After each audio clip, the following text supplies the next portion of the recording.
What's going on, everybody? Welcome back to another edition of the Dolphins In Depth podcast. I'm Daniel Oyefusi. That is David Neal. Thanks so much for tuning in. Quick reminder before we start, make sure to subscribe to the Miami Herald YouTube page, like, share, comment, as well as subscribe to the Miami Herald. David Neal has or if you're watching on YouTube, he has a very nice Miami Herald mug that I wish I had. He says I should go to the office to get it, so maybe I'll have to do that, go to the newsroom. But that's besides the point. We are back, and so are the Dolphins after a Week 10 bye. Dolphins players and coaches were back in the facility on Monday to begin preparations for the Las Vegas Raiders at home on Sunday. And while the Dolphins didn't play this past weekend, it was a pretty favorable weekend for them. You know, if you looked around the NFL, if you watched the Monday night's game in Orchard Park between the Bills and the Broncos, you obviously saw Buffalo fall to 5-5, their second straight loss, last second loss, in fact, with a litany of blunders. But it wasn't just that. The Jets lost, the Jaguars lost, the Ravens lost, the Bengals lost. So there were a lot of AFC teams and top AFC teams, so we thought, going down. And as I wrote a couple of days ago, there's a little bit of opening for the Dolphins as they prepare for the second half of the schedule, 5 of the last 8 at home, as I said last week. But that all begins with the Raiders, and we're going to talk about that. But we're going to start this post-bye week pod with an overall view of the landscape. And again, as I said, it was a really interesting weekend because the Dolphins saw their division lead in the AFC East increase to 1.5 games. They're 6-3. The Jets are 4-5, and the Bills are 5-5. So they're in the driver's seat. You know, there's New York Times projections that show that the Dolphins have like a 80-something% chance or 90% chance to win the division. They're in a really good spot in their final 8 games. And this will be their first division title since 2008. But as you all know, I have high expectations for this team. I'm very bullish on this team. I'm thinking big picture. So I'm looking at the AFC, the entire AFC, and good things happen for the Dolphins in the conference. You know, with the Jaguars and Ravens losing, that means that 3 of the division leaders right now have 3 losses. You know, the Ravens are 7-3. The Jaguars, I believe, are 6-3, and so are the Dolphins. But they're the 4th seed now by virtue of some, 5th tiebreaker with the Jaguars. But that's besides the point. As I said before, there's a real opportunity for them to make a run. I don't think there's a great team in the AFC right now. Even the Chiefs at 7-2. They didn't really impress me a ton when I watched them up close playing the Dolphins. Obviously, the defense is probably the best it's been in the Patrick Mahomes era. But the offense is just something kind of wonky about the offense right now. Their wide receivers can't get open and they can't hold on to the ball. Yeah, so like that's the wonky part. Yeah, every AFC team or every top AFC team, if you want to say the contenders, they all have a flaw, really, and that includes the Dolphins. You know, we just talked about the Chiefs and their non-Travis Kelce pass-catching options. You look at the Ravens. They just can't hold on to leads. You know, I watched that game at Flanagan, the Coconut Grove, over the weekend, and, they were up 14-0, 17-3, 24-9, 31-17, and they still lost that game. They've shown history over the past year or so of blowing leads. You look at the Jaguars. Their defense is really good defensively. Yeah, gave up 33 points to the ghost of Deshaun Watson, even though he looked like vintage Watson. But, even going down the list, like the Jaguars, their offense sometimes looks out of sorts.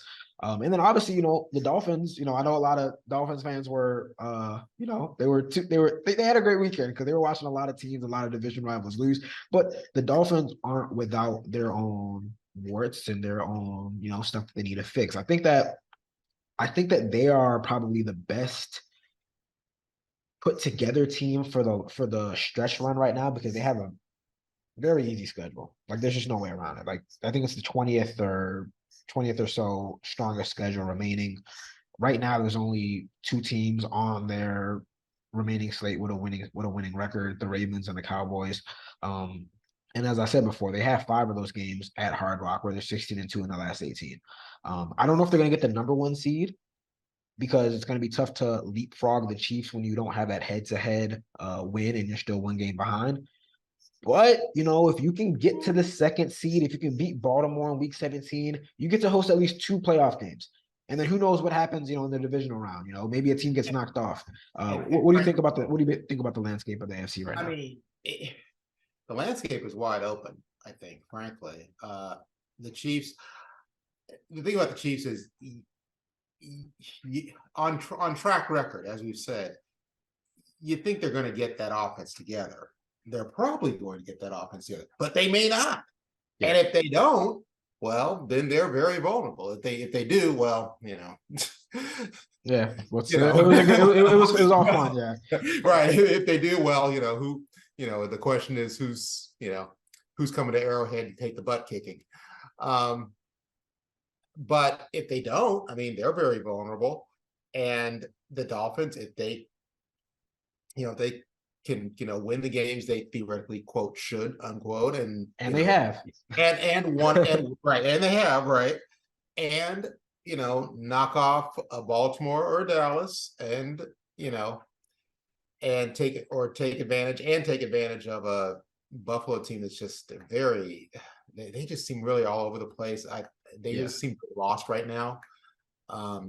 They weren't, they made, the mistake that ultimately cost them the game last night was, made on special teams, and they fired the offensive coordinator. Yeah. Who I didn't see Ken. I mean, I didn't see Ken Dorsey making throwing interceptions, losing, fumbling the ball, dropping passes. Yeah, that was an interesting move for sure. Yeah, I found that a little interesting. There's probably more going on there. So I think this sets up very well for the Dolphins. I mean, the Dolphins I don't want to look too far ahead, but if you look at the Bills schedule and you look at the Dolphins schedule, I mean, I'm honestly, the Dolphins are going to win the AFC East. I'm going further than that. I'm saying that this could be wrapped up by I don't know, beginning of December. Or I won't say beginning of December, mid-December. That's why we're talking about the entire AFC, right? Yeah. So that's because this looks like this. This kind of looks like everybody else just kind of seeded the AFC East, the Dolphins, or they don't feel like winning it, or they simply can't. In the with the Jets, I'd say can't, because they had Zach Wilson. Sorry, that's I mean they're hanging, lingering around there, but I think they hang and linger around the end zone. Don't go in that either. So Baltimore. What this says, I think, what this past weekend showed is, the NFL is still a cliched, Burt Bell cliche, any given Sunday kind of league. And especially in the AFC, where you have a lot of good to very good teams, I don't think you don't have a great team. And, I'm not sure you have a great team in the NFC either, although, Philadelphia just keeps winning. 49ers, maybe when they're healthy, and they were healthy again for the Jaguars game. Right. And San Francisco, when they got it all back together, they looked great against Jacksonville. And so it's a very wide open AFC. And also you've got teams like the Broncos that are problems for everybody. So when you look at the schedule, you can't pencil the Broncos in as a win. You just can't, because they have hope now. They think that they're right in the mix. Right. And they're not the same. People who say, the Dolphins put 70 on them, and Buffalo couldn't, get different Broncos teams. Sorry, just different teams.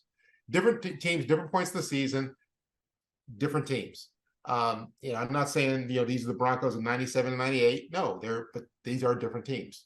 Those are different teams, and so the Broncos are going to be up there causing all kinds of problems for whoever they play.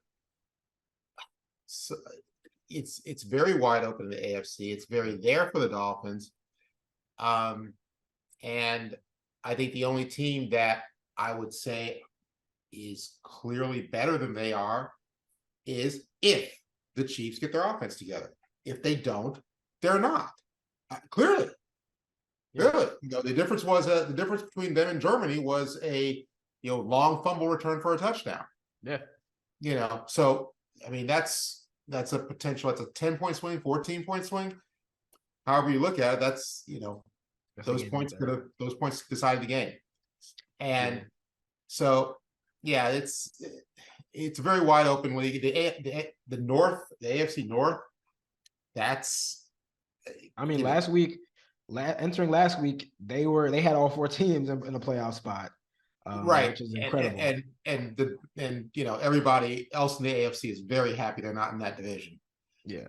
And the only upside for everybody else in the league is that those four teams will beat the mess out of each other. And nobody's in great shape in January, really, but those guys Those will be teams are really definitely bad. they're gonna feel it a little bit more.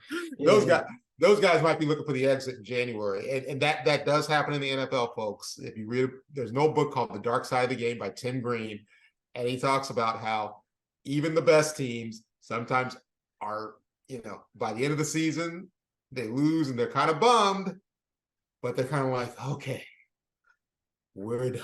Yeah, I mean it's already been a long season so far, but kind of comparing that to the Dolphins, I mean they just have the feel of a team that is ready to trend upward. I mean they're really healthy. I mean they just got they're gonna get Devon Achane back maybe as soon as this Sunday. He just returned to practice. They activated River Craycraft from IR, so he's back as their number 3 wide receiver. We'll see about some of their offensive linemen that are hurt, but the entire defense is ready to go. I mean, they're healthy. Now, whether they remain healthy over the next 2 months, 2+ months, that remains to be seen. But if there's any team in the AFC that seems like, all right, like they have the makings of a team that's ready to, start trending up and really like hit the ground running in the second half of the season, it feels like the Dolphins. So we'll see whether that takes place beginning with the Raiders on Sunday and taking us well into November, December.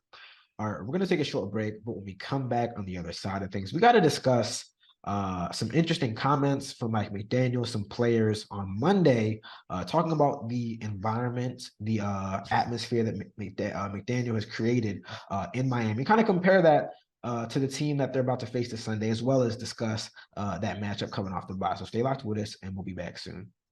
What's going on, everybody? Still here on the Dolphins In Depth podcast, talking all things Dolphins and David Neal. Now, in the first half, we took a big picture look at the landscape of the AFC with the Dolphins returning from their bye. A lot of AFC contenders losing, and the Dolphins in a really good spot in the AFC East. Now we're going to transition into the Dolphins' upcoming game against the Raiders at home. But not a contender in the AFC. Not a contender. However, they are maybe a little frisky. I believe they're 5-5, just won 2 straight games, but that's come on the heels of them making a coaching change. They recently fired Josh McDaniels as head coach and elevated Antonio Pierce to interim head coach again. Under Pierce, they've won their last 2 games. They beat the New York Giants 30-6, and they just came away with a Sunday Night Football game against the New York Jets. But still, 2 straight wins. They're feeling good about themselves. And there's an aura about this team. I'm not sure if you saw, but they're lighting celebratory cigars. They lighting them up. They dancing in the locker. Like it's like you would have thought they just won a Super Bowl. But I bring that up to say Mike McDaniel was actually asked about kind of the atmosphere of the team and whether he thinks that maybe the change has equated to them winning games and just the overall change in the field. McDaniel said, "No, I'd love to know like the statistics behind that, like when you make a coaching change, in-season coaching change, how much that really affects things big picture." But he says he definitely feels, there's a change in there. They're having fun. And that prompted a lot of questions about what McDaniel has done in terms of fostering an atmosphere where guys are free, they're relaxed, they're having fun. We had Jalen Phillips and other players on Monday talk about that. How McDaniel has fostered a really open environment where people are okay being vulnerable and being themselves as well. And I bring that up to say, there's been a lot of talk about, the Patriot way and the Patriot system with not only Josh McDaniels being fired, but the struggles of the New England Patriots, 2-8, worst record in the AFC. And you contrast it to, what McDaniel is doing in terms of, that kind of environment. And it just seems like polar opposites. And it got me thinking, like, how much does that, that coaching style and the atmosphere that you create impact winning? Because I think that the first thing we would say is like the Dolphins definitely have way more talent than the Patriots. and the Raiders. But how much can you quantify how much the atmosphere and the environment that McDaniel has created, in terms of the impact on their success this season so far? It's hard. Well, I mean, I think it's hard. I think we always want to make these blanket statements about coaching. And the simple fact, I think, is like it's like in any other workplace. There are there are workplaces that work for some people and work for some very talented people, and workplaces that don't for that same talented person, and then vice versa. Obviously the Patriot way worked really well when you had a guy like Tom Brady, who he's when he was kind of the quarterback and after that first Super Bowl, especially the leader of that team, and he's a sixth round quarterback, and who always kept that in the back of his mind, who knew the quarterbacks, taken ahead of him. And he always kept that mindset. And when he approaches something that way, I think that sets a tone for the rest of the team. And then what you do is you draft players who are going to thrive in that kind of system. And not every player is going to. What Mike McDaniel has done with the Dolphins, I think it obviously players are feeling a little free. They're feeling free. Everybody likes to, he has the kind of players who thrive in that kind of atmosphere. I think there are players who, just maybe wouldn't, or don't, maybe would like a different system. It's not, sometimes it's not either or, it's a matter of degrees. Tom Coughlin did it one way in Jacksonville, and they had a lot of early success because they also had a lot of good players. But he had that team really rolling early on, and then he goes to New York, and he's almost going to get out the door until they tell him, you got to lighten up just a little bit. You got to lighten up and let some of those personalities happen. And he lightened up a little bit. He changed his approach a little bit. That fit the locker room more. And, they won 2 Super Bowls in 5 seasons. I think, it works. The Patriot way works pretty well when you're leaders, when it fits your locker room leaders, especially your quarterback. And, Bill Belichick's a pretty fair X's and O's football guy. Yeah. And Josh McDaniels is a good offensive coordinator. And maybe he's one of those guys, Wade Phillips, on the defensive side of the ball. There's others on the offensive side of the ball, Marty Morningweg maybe, who they're offensive coordinators. That's what they should be. And there's nothing wrong with that.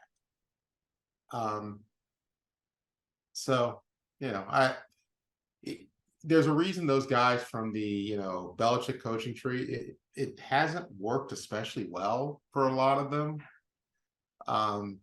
And every style there are players to fit every style, and both style of play and style and vibe in the locker room. Yeah. And you have to fit it all has to fit. It has to fit, and if you're a coach and what you're doing doesn't fit your team, maybe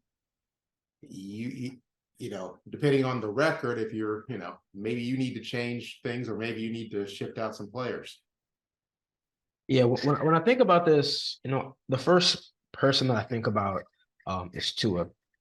And I think about while Tua has improved so much as a player, the role that McDaniel has played in that, and not just scheme wise, and not just him in the front office surrounding him with great players. Because I think I think back to, the team, the Dolphins under Brian Flores, and regardless of what anybody wants to say about Brian Flores, the lawsuit, the way he went about things, while he was with the Dolphins and, after his firing, the Dolphins won games with him. I believe they won 10 games, or they won 10 and 9 games in back-to-back seasons. His last 2 seasons, they put together a winning record. Now, he didn't make the playoffs, but they were competitive. I was here my first year on the beat when they were 1-7, and things really could have, hit the fan. And they won, what was it, 7-8 straight games or so to get back into playoff contention. And we all know he's the polar opposite of Mike McDaniel.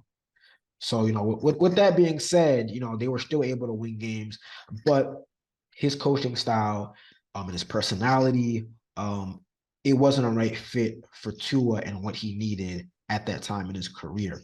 So I think now with McDaniel, they've added Tyreek Hill, you add Jalen Waddle, you add this scheme that accentuates its talents well.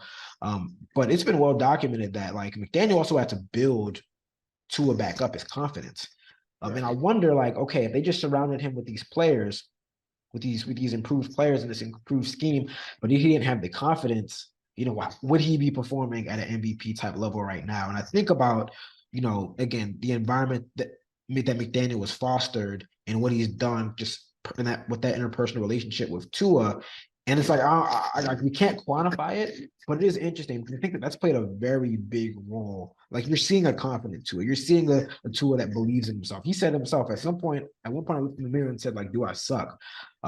So, as much as McDaniel gets credit for being a guru and being this intelligent offensive mind, what he's done for Tua specifically and really this entire team, bringing the most out of Tua, that's why I wonder, like, how much does that play a role? In teams' on-field performance and overall success, it has to. You can't succeed in a big time way in professional sports, and especially a league like the NFL, which is so competitive year to year, so competitive week to week. You can't succeed there without being a confident person, without a confidence, and with your confidence shattered. And so what Mike McDaniel obviously was what Tua needed.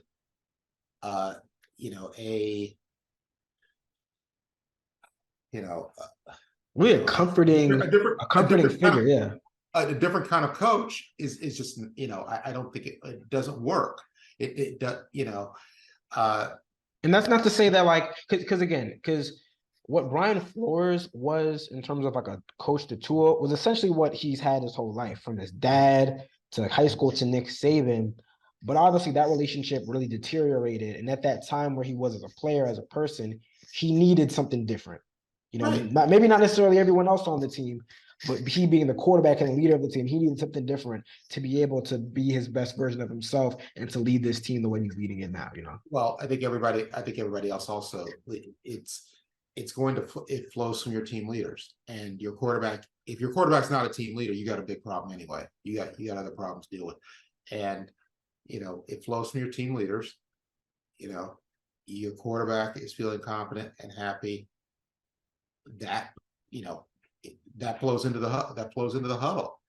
And that flows into him being a leader, being able to be a leader, and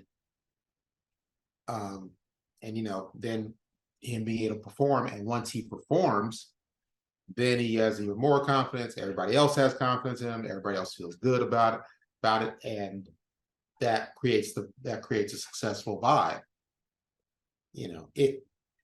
He would not have succeeded. I don't see him succeeding.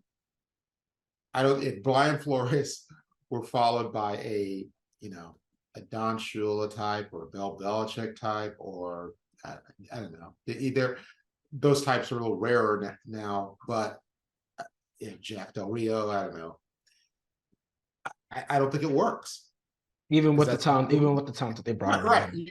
There's because he would not have played at the level that he would not have been able to make the most of that talent. And then if you're not making the most of the talent, when a quarterback's not making the most of the talent around him, yeah, Tyreek's not going to be going for close on pace for right? 2,000 yards. It's also Yeah, it's but it's tough. not, It yeah. makes it tough on the quarterback, tough on the the leadership aspect, tough on how the team looks at the quarterback. The team's not crazy, they know. They might tell us. I mean, Channing Crowder every now and then will talk about how on, back in the late 2000s they would, yeah, we believe in Chad Henne. While in the locker room, they were like, oh gosh, what are we doing here? And so the players know, and if your quarterback's not there, then that's it's just not going to flow right and flow properly.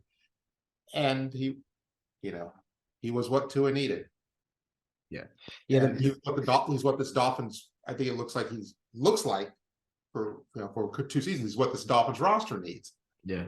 And he's what he wants to do, and what their personalities and everything, it seems to fit him. He seems to be good with it. So yeah, you need that fit. It's like any other workplace. There are places you go into and everybody's hard driving, knows the grindstone, and there are people who thrive in that, and they need that. Yeah. And there are other people who just, no, that's not what I need. Let me be me, let me do me, and let me do my thing when I'm out in the field, and we'll all be happy. Yeah, to me, the thing that sticks out is, McDaniel has created an environment where he and everyone else is authentic, but he still holds them accountable. It's like we can have fun and crack jokes and be loose and free, but we can also understand there's a job at hand to do, and be diligent in doing that as well. And the mental aspect of the game is so important. So it's maybe it's like not even emphasized as much. Like we talked to Jalen Phillips on Monday. He's been through a lot, in his life with retiring from football at one point because of concussions and whatnot, and coming back. And he talked about how the injuries, his early season injuries this year kind of weighed on him a bit. He kind of doubted himself. And he needed, his teammates and coaches to kind of pick him up as well. So yeah, it definitely looks like a perfect marriage between Mike McDaniel and Mike McDaniel in this franchise. It definitely seems like they got a good one in Mike McDaniel. So we'll obviously see, again, where the rest of the season takes the Dolphins under McDaniel. But first, that begins with this Sunday's game at home against the Las Vegas Raiders. I said before, Raiders winners of 2 straight, coaching change. You, by your facial expression, are not really fearing the Las Vegas Raiders. I personally am not either. I think this is a game where the Dolphins it's going to be one of those Shaq Me games that we've seen at home. Now the Raiders, again, they've won 2 straight, but they haven't been impressive wins. I mean, they did blow out the Giants a couple weeks back, but I'm not sure I'd pick the Giants against Central.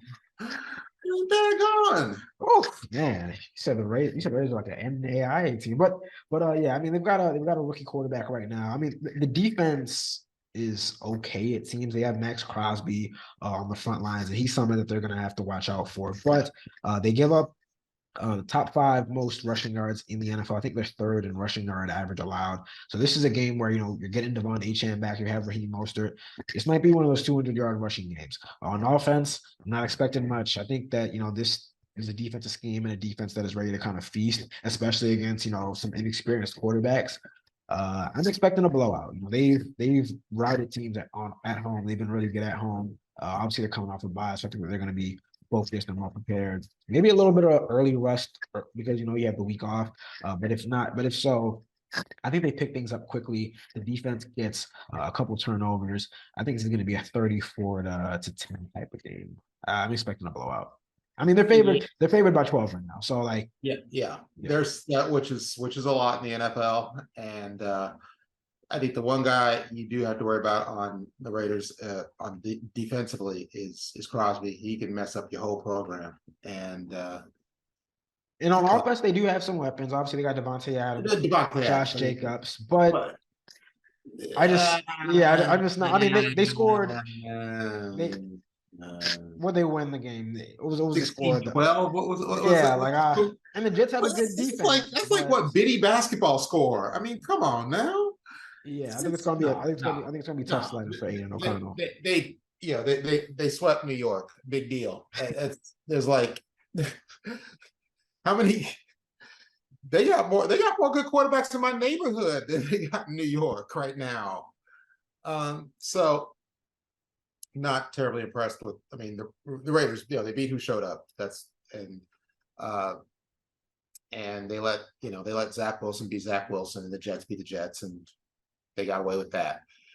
I don't see them getting away with it this week. However, I think the Dolphins do. I think the Dolphins do a number on them, and I'm gonna go 30, 38-14. 38-14, maybe. Yeah. Giving them 14 points. Okay. I know, right? Right, I know. I don't know if I'm going to 2 touchdowns. Yeah, that's a lot of points out of the Maybe some garbage time, but we'll see. Devontae Adams is I can see him getting a big 1 or 2, and then they put together some drive, so that's 14 right there. Gotcha. We both got them covering. We both got them blowing out the Raiders. But I said we both got them covering, and we both got them blowing out the Raiders, though. So we're a consensus pick right there. The autumn wind does not blow in Miami. It does not come blustering in from the sea. Gotcha. All right. So we both got the Dolphins coming off from the bye and winning in a roaring fashion. Again, they're 16-2 in their last 18. This is one of those games where you gotta take care of business against this type of opponent. They've done that over the first half of the season, and we'll see if that continues in the second half. All right, that brings us to the end of another edition of the Dolphins In Depth podcast. I want to thank you guys as always for tuning in. A reminder as always, just subscribe to the Miami Herald YouTube page. Like, share, comment, and subscribe to the Miami Herald. The Dolphins are back at it on Wednesday, beginning practice in earnest for the Las Vegas Raiders.